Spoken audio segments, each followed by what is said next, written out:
Welcome to Global News on Signature TV. I am Barikumo Ado. In the headlines, federal government sets admission age at 16 and 150 adopted as cut-off mark for 2025-2026 admission. Member House of Reps Dennis Agbo urges politicians to be sincere in their campaign promises. European Parliament votes in favor of Bulgaria's adoption of the euro. And Fluminense fans swarm New York ahead of Club World Cup semi-final against Chelsea. Details shortly. Every second, every minute, every day, news is breaking. Events occur and there are new developments. At Signature TV, we follow these stories objectively, bringing all sides without bias, explaining the complex issues, breaking down the numbers, and investigating the issues behind the news. Anywhere and everywhere, near or far, wherever the news is, we will be there. Signature TV. News in your pocket. The federal government has formally set 16 years as a minimum age for admission into tertiary institutions in Nigeria. The Minister of Education, Dr. Tunja Lausa, announced this on Tuesday during the 2025 policy meeting of the Joint Admissions and Matriculation Board held in Abuja.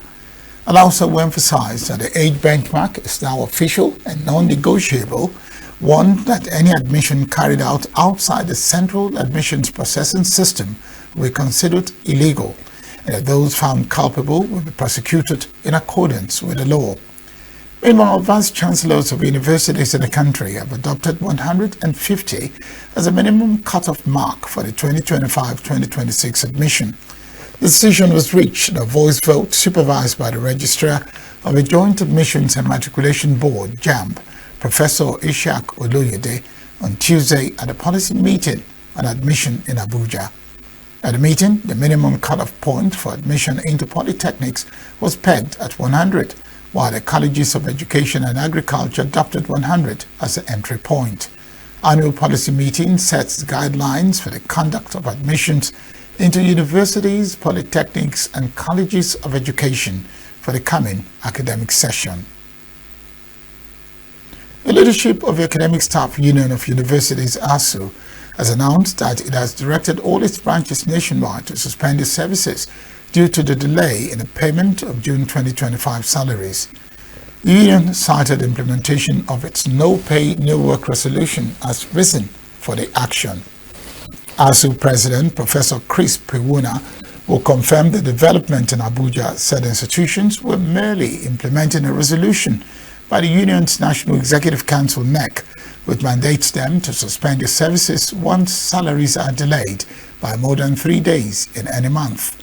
Pewuna criticized the indifferent attitude of government officials towards the matter of lecturers' salaries, which he describes as meager, noting that since university workers were moved from the Integrated Personnel Payroll and Information System IPs to the Government Integrated Financial Management Information System GIFMIS, union members have faced considerable hardship as a result of delayed salary payments.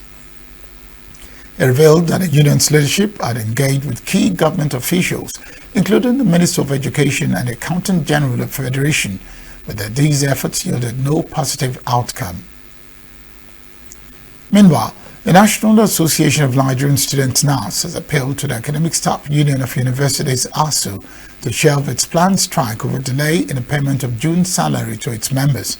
In a statement signed by its National Vice President on Inter-Campus and Gender Affairs, Felicia Akimbodunse, in Abuja on Tuesday, NAN said that any industrial action by ASU at this time would destabilize a stable academic calendar that had been enjoyed by the universities in the past 2 years. Akimbodunse, who noted that students were always at the receiving end anytime the academic union embarks on a strike, said that rather than withdrawing their services in universities across the country, the leadership of ASU should engage the federal government in order to resolve the matter without any face-off. She expressed optimism that engaging with the federal government in dialogue on the issue of delayed salary payment will resolve the matter without the need for ASU to down tools. Akimbo Zonsu announced that the students and their parents could not afford any disruption in the academic calendar, particularly in the face of the current economic situation, and appealed to the leadership of the academic union to be considerate. She also appealed to the federal government to address the issue of delay in the payment of salaries of university lecturers and find a lasting solution to it. Medical doctors in Ondo State, under the aegis of a National Association of Government General and Dental Practitioners, have declared a 3-day warning strike starting from Monday, July 14, 2025. Statement signed by the chairman of the state chapter of the association, Richard Obey, and Secretary Adekunle Wolabi, said the strike is in response to what they describe as gross neglect of the health sector and the welfare of medical professionals by the Ondo State government. The statement also highlighted the shortage of medical personnel, with some general hospitals operating with just one doctor per entire local government area. A sudden increase in taxation from April 2025 without prior consultation and non-payment of salaries and allowances to 8 newly recruited doctors employed since October 2024. The doctors also lamented the unpaid hazard allowances for October to December 2023 and January 2024, outstanding promotion arrears from June to December 2024, salary shortfalls and unpaid allowances for other members. They warned the failure to address the demands during the warning strike will result in an indefinite industrial action with widespread consequences for the state's already fragile health system. Association assured members of the public of their commitment to healthcare delivery, emphasizing that they can no longer work under such difficult conditions. A renowned academic and public affairs analyst, Professor Benjamin Omaha, says the recent peace talks between Governor Siminalayi Fubara, the FCT Minister Nyesom Wike, and President Bola Tinubu are personal in nature and do not represent the collective interest of the Rivers people. Professor Omaha, who was speaking on Signature Morning, expressed concern over recent political developments in the state, calling for genuine peace that promotes inclusive governance and development, so that details of the peace talks should be made public, insisting that River State does not belong to any individual and that any political settlement should not exclude the voice of the people. The content of the accord, of the peace accord, is not known. But all the same, we as Ijaw people feel that what was actually dramatized was what we have speculated earlier, and there's a fight. The subject of the dispute between ourselves and anybody who thinks that River State, or any part of the Ijaw nation can be so captured and placed into his pocket. We have said earlier that the entire crisis in River State, this particular crisis, is about state capture. So by analysis, it is obvious that if there is any settlement at all, it is settlement between the persons of the FCT and the person of the FCT leading a pact, and the governor on personal issues. Personal issues is not about the state.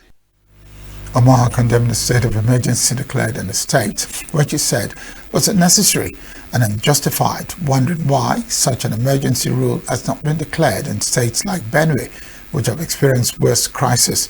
He criticized President Tinubu for ceding the state to an individual instead of upholding democratic principles that empower the people to decide the direction of their state. Professor Omaha maintained that all actions have their consequences, noting that a time of reckoning and accountability would eventually come. The conditions for which emergency rules were imposed in River State are not as acceptable, because we have worse conditions in other places. We quoted several parts of this country that are passing through crisis where people die on a daily basis. Even there are situations where the citizens call for the imposition of emergency rule. So please come to Benue. We are dying on a daily basis. Come and impose emergency rule so that we can take. What happened in Rivers State? All the manipulations, trying to claim that there was insecurity, this and that, and pipeline vandalized. How many pipelines have been vandalized since then? So you can see that from the beginning, all the main objective is to capture state resources. We have said it consistently, and whatever that is happening or is going on in Rivers is tailored. It's just answering to that call for state capture. 3 members of the African Democratic Congress ADC have filed a suit challenging the interim leadership of a party led by a former Senate President, David Mark, before Federal High Court in Abuja. In the suit, the plaintiffs Adeyemi Emmanuel, Ayodeji Tolu, and Haruna Ismaila are asking the court to determine the legality of an interim leadership of the ADC. They claim that Mosu lacks the right to convene either a National Working Committee or National Executive Committee meeting since the tenure as national chairman has expired, saying that interim executives cannot and should not act in a leadership capacity, having been appointed by an illegal meeting.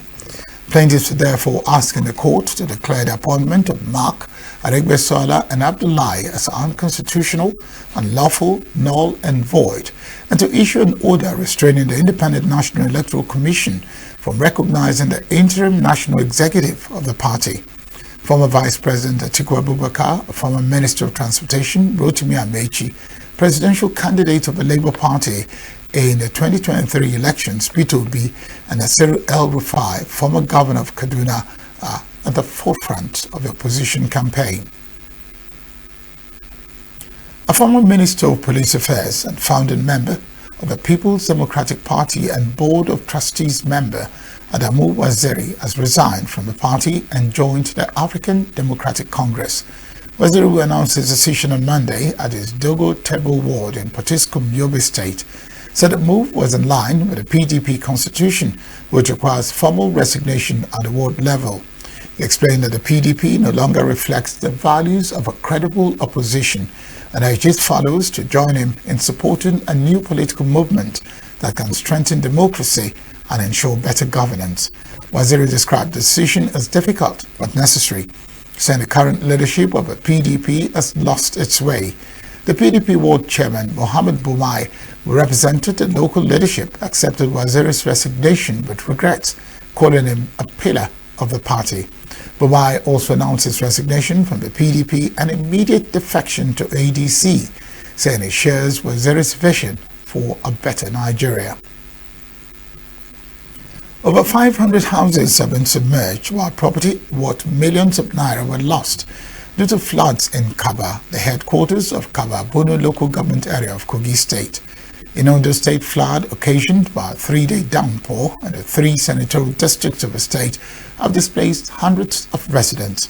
Also, 7 bridges, according to sources, collapsed in some of the affected communities, cutting off residents from accessing farms, markets, and their workplaces. The rainfall, which occurred consistently for 3 days, made the streams and brooks in the areas to overflow their banks and flooded the communities with devastating effects. The Ideiya community in the Kaba metropolis was said to be the hardest hit by the incident, resulting from rainfall that started from Wednesday night. Traditional ruler of Ideiya community and another community leader in the area were reported to have lost their homes, including their personal belongings. The flood also affected some places of worship and drowned more than 1,500 domestic animals. The Abia State government has expressed concern over the increasing incidence of cult-related activities across the state. State Commissioner for Information OK Kanu conveyed the government's feeling while briefing the press at Government House Umaya, directed security agencies to take decisive action against the perpetrators, whom he described as undesirable elements threatening public peace. Kanu stressed that the government would not tolerate any cult group disturbing the peace and safety of innocent citizens in the state. He also announced The staff of Ogbonnaya Onu Polytechnic, Aba, were disengaged by the previous administration between 2018 and 2022 and began receiving the outstanding entitlements, with 249 individuals already paid. Commissioner also revealed that the recruitment of health workers recently approved by Governor Oti has commenced, and that the application portals have been opened by the Abia State Civil Service Commission for interested candidates. The indigenous people of Biafra has commenced the call by the 2023 Labour Party presidential candidate Peter Obi for the unconditional release of the IPOB leader Nnamdi Kanu. In a statement made available to newsmen, IPOB spokesman Imar Powerful said Obi's call for Kanu's release is an effort to save Nigeria from deeper moral and reputational bankruptcy. Said that the call by Obi is not only timely, but reflects a voice of reason and restraint amidst the deafening silence and cowardice of many political actors, particularly from the southeast, who have chosen self-preservation and political correctness over truth and justice. They called with appreciation that Obi was among the few prominent politicians who defied fear and political pressure to attend the funeral of Mazi Nnamdi Kanu's parents in Afaruku, Ibeku, stating that Obi's quiet presence was a rare demonstration of empathy and courage. Powerful saw Obi's call as not only a personal expression of conscience, but a tacit acknowledgement of a glaring illegality and the injustice that underpins the continued detention and persecution of Mazi Nnamdi Kanu. The group commended Obi for rightly recognizing that Nigeria stands to lose everything by continuing Kanu's illegal detention, and maintains that his call for political and legal resolution aligns with global best practices and aims to save Nigeria from further moral and reputational damage. Up ahead, NNPCL donates 35 CNG buses to boost presidential gas initiative. Tinubu urges reforms, more inclusion for Africa in BRICS. Stay with us. Good day, everyone, wherever you're watching from. My name is Godsorako, and I want to specially invite you to Singles, Marriage, and Family Conference. We're looking forward to having you. I want you to come with your friends, your family, your loved ones, and everyone that is connected to you. Whether you are single or already married, it is a marriage conference that will change your life. The date of the program is 12th of July, 2025. This term is Marriage That Impact the Nation. The full details are on the flyer. Please make sure you come. The Lord is set to do great and mighty things in the homes of people, in the lives of people, and I'll be there with my team to bring down the glory of God through praises and worship. Come and be blessed. God bless you. You will not regret it. This is a place for practical Christianity. My name is John Chukwemeka. See you. Gunmen in military uniform on Sunday stormed Agba community, initiated local government area of Ebonyi State, killing 2 persons. Confirming the incident, the police populations officer in the state, Joshua Ukando, said a command was on top of the matter, with operatives of a command already deployed to the area.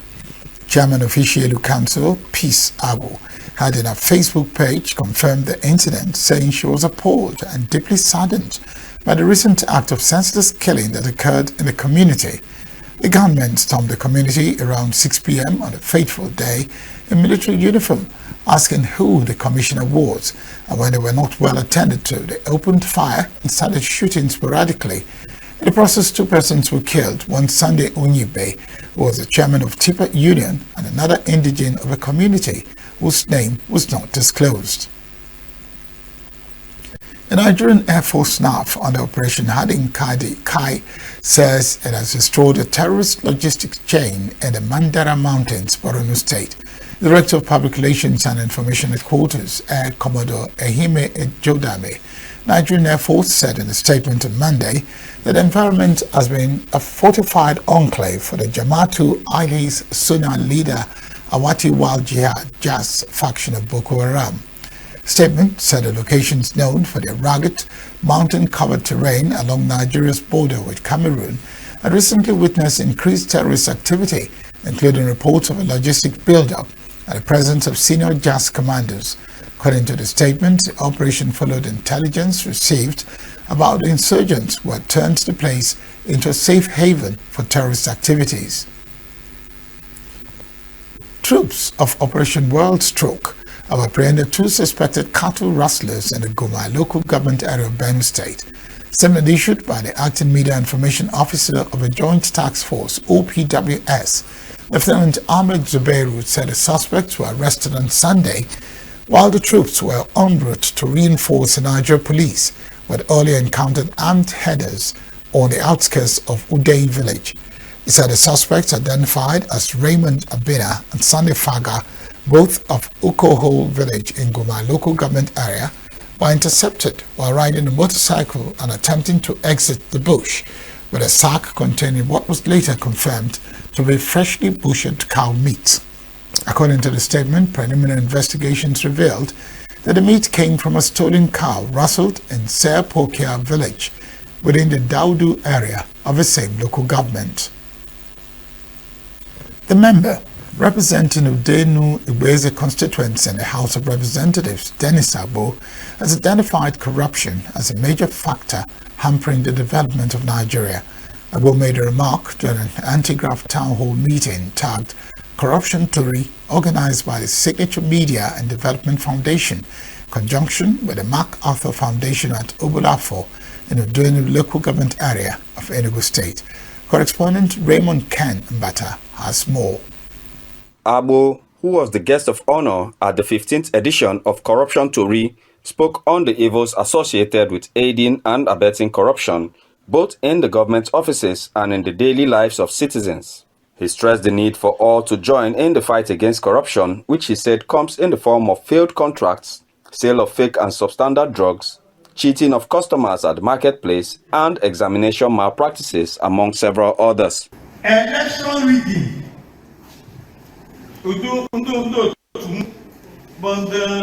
Politicians.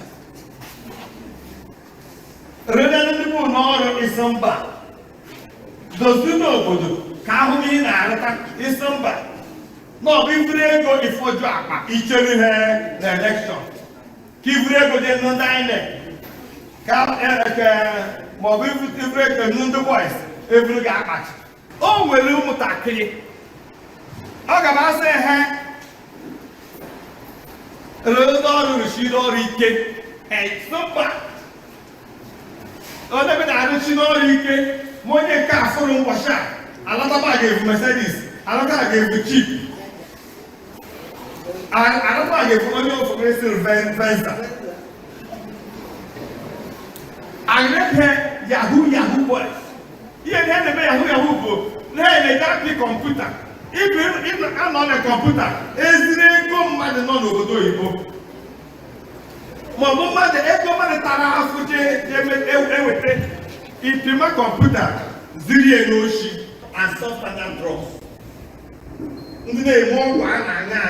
Sometimes people who win on the Panadol or have chalk and kids again. Instead of go equal in Aya, it shouldn't know for you again also. I never keep the failure. I never went, but I never man with the go. How can you, in order to get money and a good money? Because I know my poison in the name of medicine. 1, 2, 3. Only everyone also had a question of a kidney failure. He admonished participants to report and condemn cases of corruption, as well as praising and rewarding uprightness, while challenging parents and authorities to punish corruption rather than encouraging graft, both at home and at workplaces. He also took a swipe at politicians who give campaign speeches in poetry and deliver dividends in prose, highlighting the need for sincerity when occupying public office. Don't promise what you will not fulfill. Oh, but failed promises really with the bad governance. When you put your own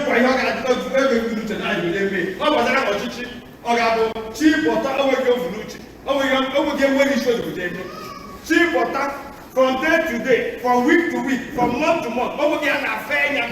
The President and Chief Executive Officer of Signature Media and Development Foundation, Vin Martin Obiorailo said that the intention of the town hall is to sensitize the people, including students, on the dangers of corruption and how to fight it.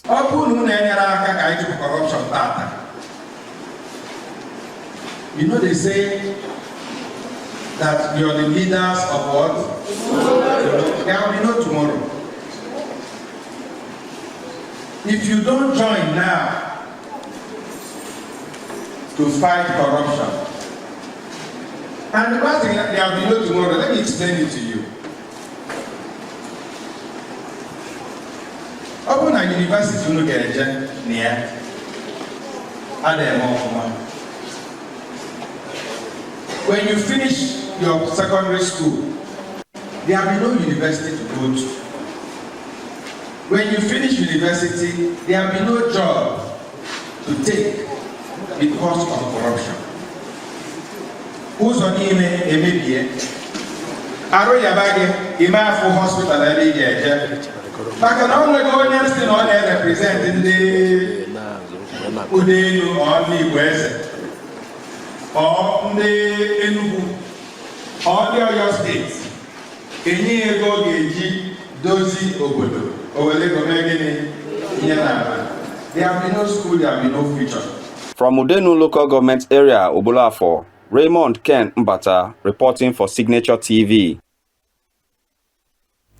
The chairman of Economic and Financial Crimes Commission, Ola Olukoyede, has announced that the commission has secured the conviction of 12 persons charged with operating unlicensed pyramid businesses in the country. Speaking at a workshop organized by Securities and Exchange Commission for Judges with the theme Repositioning the Nigerian Capital Market for National Economic Transformation through Alternative Dispute Resolution, Olukoyede explained that 48 other persons are currently facing legal proceedings, stated that the anti-graft agency will not condone any act that undermines investors' confidence or dampens fairness in the nation's capital market. A women's rights activist, Dr. Fatima Damo, has called for the creation of a more inclusive and supportive environment that gives women equal opportunity to participate in social, economic and political life. Dr. Adamo made a call while featuring on Signature Morning, a flagship breakfast show on Signature TV, noted that women are often treated as second-class citizens when it comes to opportunities in the workplace and governance. She acknowledged the growing awareness on the rights of women globally, but urged privileged and educated women to set up and enlighten others, especially those in rural areas who may not yet know or understand their rights. The activists advised policymakers and leaders to be gender sensitive in their decision-making processes, but urging media to play a more active role in amplifying the voice of women and bringing gender issues to the forefront of national discourse. The Nigerian National Petroleum Company Limited, NNPCL, has donated 35 hybrid compressed natural gas (CNG) powered buses to the Presidential Initiative on Compressed Natural Gas (PI-CNG), reinforcing its support for the federal government's transition to cleaner energy solutions. An official handover ceremony held at the NNPC Towers in Abuja, Group Chief Executive Officer of NNPC Limited, Bashir Julari, restated the company's unwavering commitment to the national gas agenda and energy transition goals. Speaking at the event, the Minister of State for Petroleum Resources, Gas, Ekmerikbe Ekbo, described the buses as more than just vehicles, calling them tools of economic empowerment, environmental sustainability and social equity. President Bola Tinubu has called for urgent reforms to global systems, urging greater inclusion and fairness for Africa and other emerging economies. Speaking at the 17th BRICS Summit in Rio de Janeiro, Tinubu advocated for fairer global financial and healthcare structures. President Tinubu was invited by Brazilian President Lula da Silva, voiced Nigeria's support for BRICS, pushed towards inclusive justice and collective global development. He stressed the need for a new global order built on fairness, technology transfer, and affordable financing to empower developing nations to thrive. Africa has contributed the least to global emissions by some, but suffers the most. Nigeria, therefore, associate with what I've heard here today and what has been taking place in BRICS. The next financial restructuring, body, and re-evaluation of the global system. Nigeria therefore called on BRICS to lead a new path of justice anchored on fairness, sustainable technology, transfer and accessible financing, such that emerging economies can fully benefit from the various initiatives in this field. The president affirmed Nigeria's efforts to accelerate climate action and build environmental resilience through stakeholder engagement and policy reforms. He noted that environmental degradation, climate crisis, and global healthcare inequalities were shared concerns pertinent to Africa and urged BRICS nations to prioritize non-communicable diseases as a core global health concern. The African continent is creating the path through the African Carbon Market Initiative and Great Green World. We believe that eventually COP30 will strengthen our resolve to strategically embrace a healthy global environment. Nigeria strongly believes in South-South cooperation. We can therefore not be passive participants in global decision-making. On this financial restructuring, debt forgiveness, climate change, environmental and global healthcare, we must be architects of our future that addresses the specific needs and concerns of youth, which represents 70% of our population in Nigeria. President Tinubu attended the summit with Foreign Affairs Minister Yusuf Tugat and Finance Minister Wale Edun. BRICS, comprising Brazil, Russia, India, China, and South Africa, recently expanded to include Egypt, Ethiopia, Iran, and the UAE as full members. Nigeria joins 9 other nations as BRICS partner countries, reflecting a broader movement towards global multipolarity. The Federal Inland Revenue Service (FIRS) and the Kingdom of the Netherlands have commenced the renegotiation of a double taxation agreement between Nigeria and the Netherlands. Executive Chairman of FIRS, Zak Adedeji, disclosed this when he hosted a delegation from the Netherlands led by the nation's ambassador to Nigeria, Bengt van Lustrek, at the Revenue House in Abuja. Adedeji said a renegotiation marked the beginning of a new phase in Nigeria's international tax relations, following the signing of tax reform bills into law by President Bola Tinubu in June 2025.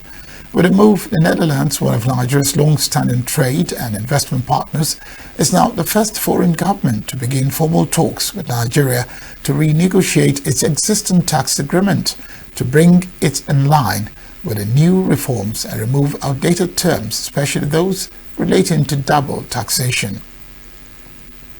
Still to come, Liberia's Boakai apologizes to war victims, honors slain presidents. Duma confirms replacement for sacked Minister Saruvot found dead in car. These and more after the break. Every second, every minute, every day, news is breaking. Events occur and there are new developments. At Signature TV, we follow these stories objectively, bringing all sides without bias, explaining the complex issues, breaking down the numbers, and investigating the issues behind the news. Anywhere and everywhere, near or far, wherever the news is, we will be there. Signature TV. News in your pocket.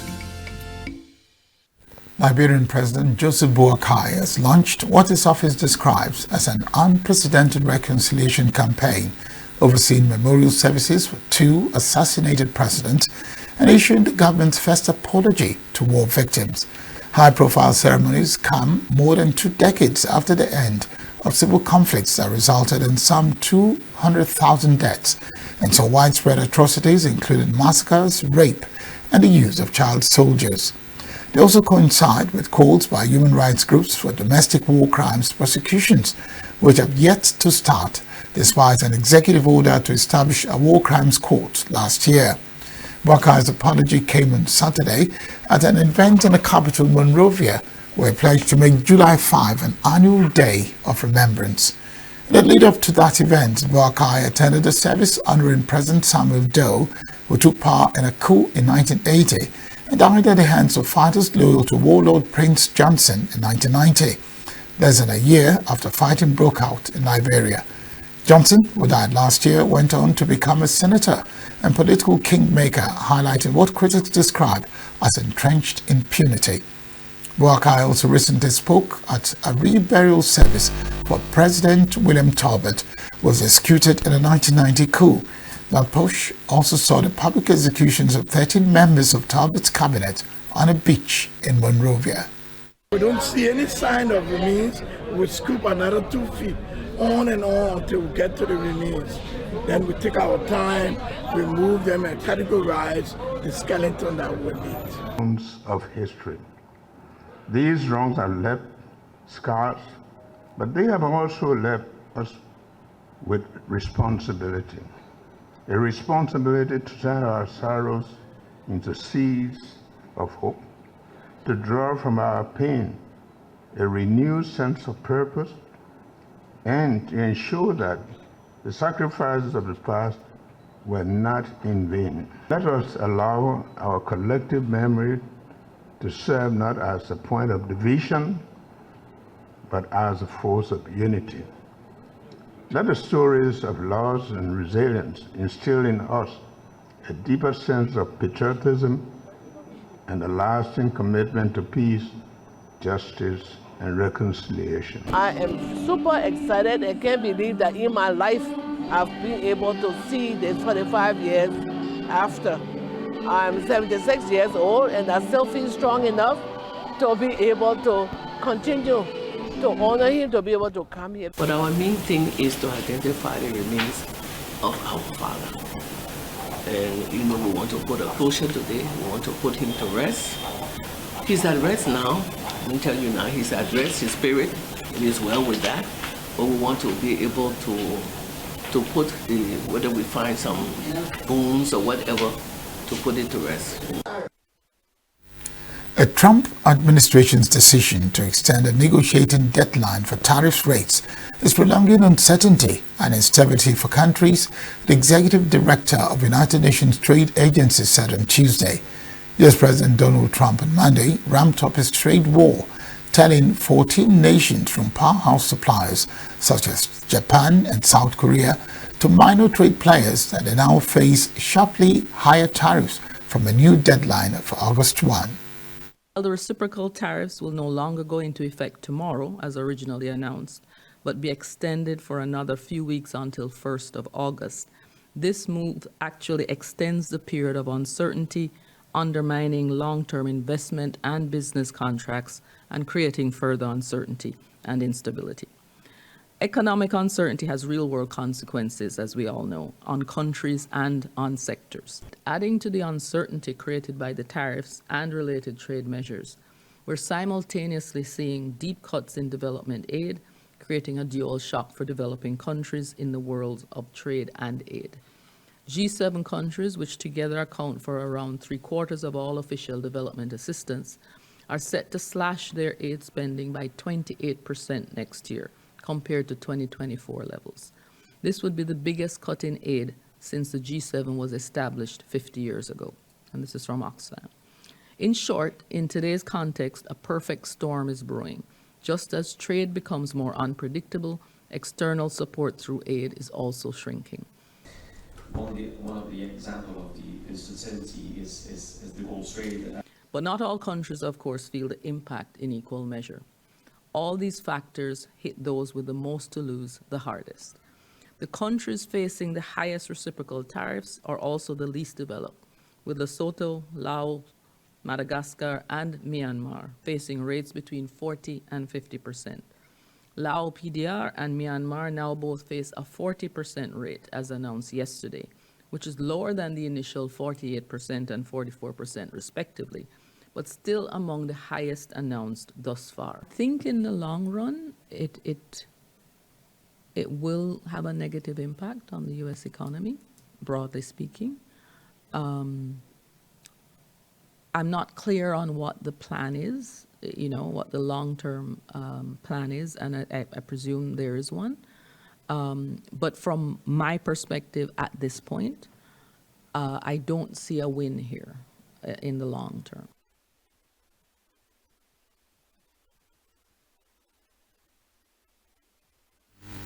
Countries have been under pressure to conclude deals with the U.S. after Trump unleashed a global trade war in April that roiled financial markets and sent policymakers scrambling to protect their economies. The European Parliament voted in favor of Bulgaria's adoption of the euro on Tuesday in Strasbourg. Bulgaria's euro adoption will come 3 years after the last eurozone expansion, when Croatia joined the single currency grouping at the start of 2023. The accession of Bulgaria into the eurozone will leave only 6 of the 27 EU countries outside a single currency area: Sweden, Poland, Czech Republic, Hungary, Romania, and Denmark. None of them have any immediate plans to do so, either for political reasons or because they do not meet the required economic conditions. The European Commission on Wednesday proposed an EU climate target for 2040 that, for the first time, would allow countries to use carbon credits from developing nations to meet a limited share of their emission goals. The European Union executive proposed a legally binding target to cut net greenhouse gas emissions by 90% by 2040 from the 1990 levels, with the aim of keeping the EU on course for its core climate aim to reach net zero emissions by 2050. By following opposition from governments including France, Germany, Italy, Poland, and the Czech Republic, the Commission also proposed flexibilities that will soften the 90% emissions target for European industries. The EU has among the most ambitious climate targets of any major economy so far. EU emission targets have been based entirely on domestic emission cuts. The reciprocal tariffs will no longer go into effect tomorrow, as originally announced, but be extended for another few weeks until 1st of August. This move actually extends the period of uncertainty, undermining long-term investment and business contracts and creating further uncertainty and instability.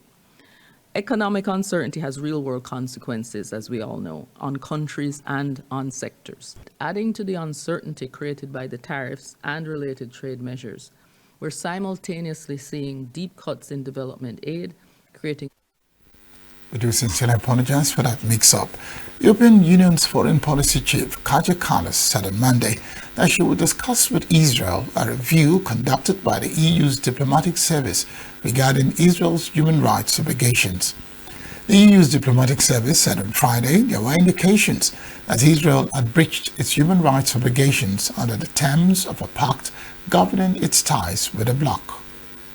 Today, ministers discussed the review of Israel's compliance with the Article 2 of our association agreement, and that has been put together by legal experts. You have all seen the review as well. I will now address the results of the review with Israel. Our first goal is to change the situation on the ground and help the humanitarian aid to get in and help the people. So today was the beginning of the debate and not the end. The review is very clear, and we have to improve the situation that Israel has been breaching the Article 2. It is not intended to punish Israel, but to trigger concrete improvements for the people and the lives of people in Gaza. So that is what we are trying to do now. The European Union is also hoping to approve its 18th package of sanctions against Russia by the end of this week, said Kallas. Kallas added that having a lower price cap for Russian oil was on the table. War is dangerous development, and recent military actions heighten tensions. Iran has been a threat for decades, and the EU has always said that Iran must not be allowed to develop a nuclear weapon, as it would be a threat to international security. But military actions are always fraught with risks and uncertainties. What matters now is minimizing the risk of further escalation. Today, ministers urge all sides to step back, return to the negotiation table, and prevent further escalations. Extended war benefits no. We all support the efforts to achieve a ceasefire, but Russia is escalating the frequency and intensity of its attacks. Just last night we had again in Kiev 5 casualties. This demands we respond with strength.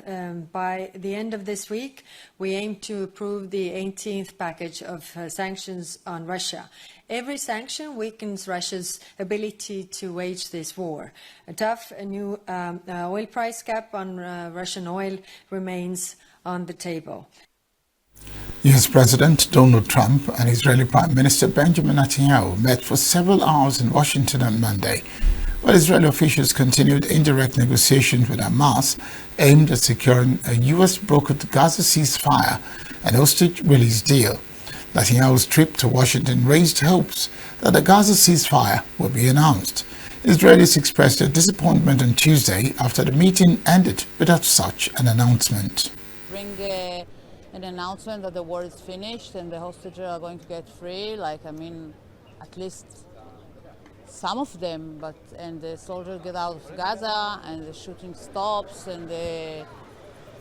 but you see, it's 641 days and we are still in the mud. I don't understand why we are there, who we are exactly helping by being in Gaza, and what is the situation of the hostages. I don't even want to think. It's depressing, and people don't ask any questions. That's more depressing. And I don't know how it will end, what will be next. Tonight 5 soldiers, young soldiers died. For what? Well, I don't believe in those meetings, nothing going out with it. Trump tell Bibi what he think, and Bibi unfortunately have to agree what he said. About this morning, I'm sad, almost every morning. We wake up for bad news and make me sad. Very much disappointed. We're all very much hoping for the end of the war and the return of the hostages. It feels like this meeting was just a PR publicity event for Trump to get a Nobel Peace Prize. The war has been going on for almost 2 years, and for the most of the war, I was supportive and I felt we were achieving achievements.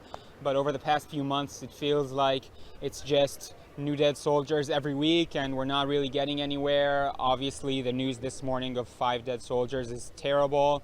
It feels like it's a weekly event these days, and we're really hoping for an announcement that this will end. The lower house of the Russian Parliament, Duma, confirmed on Tuesday Andrei Nikitin as Minister of Transport, a day after his predecessor, Roman Strasovot, was discovered dead in his car outside Moscow. The Russian President Vladimir Putin sacked Strasovot by his decree on Monday without providing reasons for the move and nominated Nikitin for the job. Nikitin had served as Deputy Transport Minister and is a former governor of the Novgorod region. While serving as Deputy Minister, he was in charge of digital transformation of the Russian transport system and its strategic development. From being appointed Transport Minister in May 2024, Strasovot has been governor of the Kursk region for nearly 5 years. 3 months after he became Transport Minister, Ukrainian troops crossed the border into Kursk in the biggest foreign incursion into Russian territory since World War II, and were only pushed out earlier this year after fierce fighting and widespread destruction. In April this year, Strasovot's successor as governor and his former deputy Alexei Smirnov was charged with embezzling money earmarked for defense purposes amid accusations that funds intended for border defenses had been stolen, leaving Kursk more vulnerable to Ukrainian attack. Los Angeles Mayor Karen Bass on Monday condemned reported federal immigration enforcement activity in MacArthur Park, calling it an effort to instill fear in the city's immigrant communities. Maria, a member of a St. John's Community Health Street medicine team, described their being confronted by armed agents while providing aid to homeless residents in the park. Bass says she witnessed what appeared to be military-grade equipment involved in the operation. Walking through the area where the children play, the children had to be ushered off. I do not believe that anyone was detained. Maybe they were. But then again, I don't think the goal is to detain. I think the goal is to spread fear. I think that's what it is. It's to terrorize Angelenos. It's to say to immigrants that are in our city of immigrants that they need to stay home. They shouldn't go to work. They shouldn't go to school because we're coming after you. Every Monday we go to MacArthur Park to help the homeless, give them their basic needs. And for any person that needs medical help, and today when we were doing outreach, the military pointed their guns at us and they were screaming at us, cursing to get the fuck out of there. And we were all scared because we were there to help, the homeless, and we couldn't even give them the basic needs. I could see a helicopter in the air. I think it was a Black Hawk helicopter. And I saw military tanks. It was the Custom and Border Patrol, and it might have been military on the periphery. To me, this is another example of the administration ratcheting up chaos by deploying what looked like a military operation in an American city. Now, you can spin it any way you like, but in my opinion, it's a political agenda of provoking fear and terror.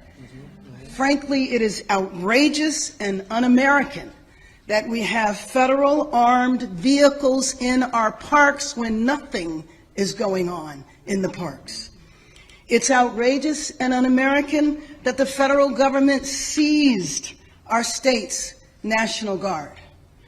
It's outrageous and un-American that we have U.S. Marines who are trained to kill foreign soldiers overseas deployed in our American. Fluminense fans took over a bar in New York on the eve of their side's Club World Cup semi-final against Chelsea, slated for Tuesday, just over the river at MetLife Stadium in East Rutherford, New Jersey. Droves of fans decked out in tricolor gear flooded the Legends Bar in Midtown Manhattan as they sang fight songs and drank the night away while dancing to tunes from a live DJ and a Brazilian rock band. Most of the fans at the Fluminense House event traveled from Brazil with the hopes of witnessing their side extend their unlikely march into the Club World Cup final with a win over a heavily favoured Premier League side. The victor of Tuesday's semi-final will face the winner of a second semi-final between Paris Saint-Germain and Real Madrid, which is set for Wednesday, also at MetLife Stadium. Final will be held at the same venue next Sunday. And that's the news this hour. Thank you very much for watching. I am Barry Kumo Ado. Up next is Signature Evening. Stay with us.